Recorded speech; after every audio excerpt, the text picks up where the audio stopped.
Hi, my name is Matt Corsi, and I'm going to talk to you about a basic fly gear setup to get you started steelhead fishing.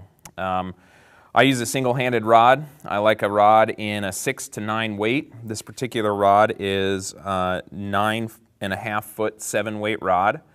I like a rod with a little bit of extra length, 9.5 or a 10 footer. It helps with casting further and mending line. And obviously you need to get a reel and line that match that weight of rod. And so this is a reel for a 7 weight line, and it has a 7 weight line, a fly line attached to it. You can use a single-handed fly rod to get started steelhead fishing. You can also use a two-handed spey rod, which is a more specialized form of fly fishing for salmon and steelhead in large rivers. But you can get going with a basic single-handed rod, and it will get you started steelhead fishing, and you can use it on other fishes as well. Okay, to get started fly fishing, nymphing is a good way to start. And I usually use a large buggy fly, such as this big stonefly nymph, as my primary nymph. And to that, I usually, with a small section of leader material, I attach a dropper fly. In this case, we've got a little egg pattern. Now, there's a couple reasons you might want to use 2 flies.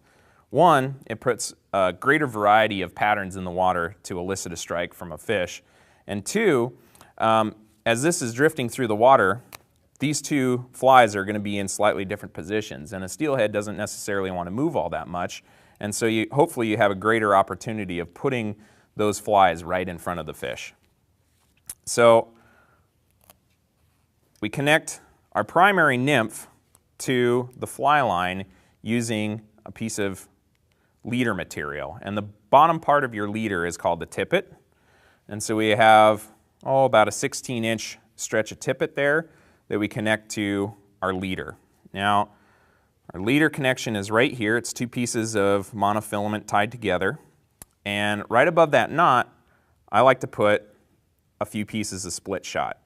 And you want to use split shot a lot of times when you're nymph fishing because you're trying to get those nymphs as close to the bottom as possible, because the steelhead like to hang out right on the bottom. In this case, I'm using 0x leader material, which is about 15-pound test, to create my leader. And I've got about 6 to 8 feet of that, which I've connected to a piece of butt section that's really heavy-duty leader material. This is probably 30-pound test monofilament, and I use that to connect to my primary fly line.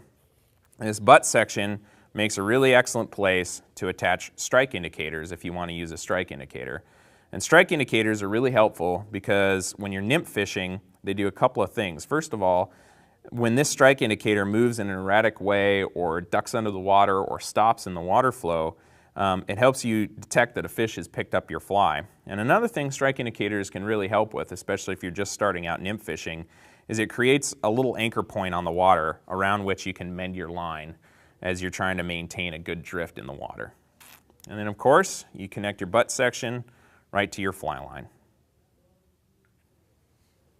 And this is a basic setup. It's almost exactly the same as what a person would use to nymph fish for trout in any other river system, but you kind of beef everything up a little bit. We've got really heavy butt section here, and then I use 0x leader material to make my leader, which is about 15-pound test line, and then use 1 or 2x tippet material below that.